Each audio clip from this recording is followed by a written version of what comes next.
প্ৰথমতে সকলোকে ধন্যবাদ জ্ঞাপন কৰিছোঁ আৰু মোৰ ভাইটি মোৰ বন্ধু চব ইনজামুল নজৰুল ইহঁত দুটাই মোক বাৰ কৈ আছে যে আহিব লাগে খেল চাব মই বোলো যে হয় ভাল পাওঁ মই খেল চাব যাই আছোঁ কথা নাই খানো আঞ্চলিক ফুটবল খেল প্ৰতিযোগিতা ইমান ধুনীয়া এটা প্ৰতিযোগিতা এটা অনুষ্ঠিত কৰিছে এই সমূহ কমিটিৰ কাৰণে এটা জোৰদাৰ হাত চাপৰি লাগে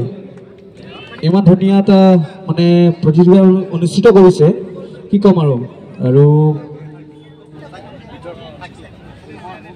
গীতৰ কথা কৈ আছে বাৰু গীত গোৱাৰ এনেকুৱা মন নাই মই খেল চাবলৈ আহিছিলোঁ ইনজামুল আৰু নজৰুলে কৈ আছিল বহুত ঠিক আছে এনেই গুণগুণাই দিছোঁ আৰু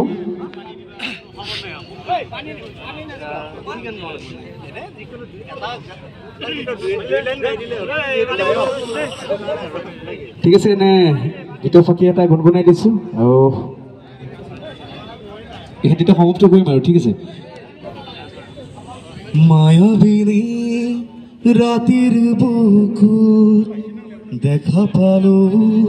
তোমাৰ ছবি ধৰা দিলা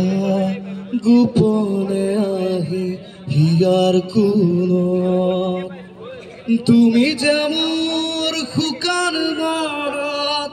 নিয়ৰৰে চেঁচা টোপাল নামি অহা ৰ'দৰে নয় মোৰ দেহত প্ৰতি পুৱা ঠিক আছে এইখিনিতে সমাপ্ত কৰিছোঁ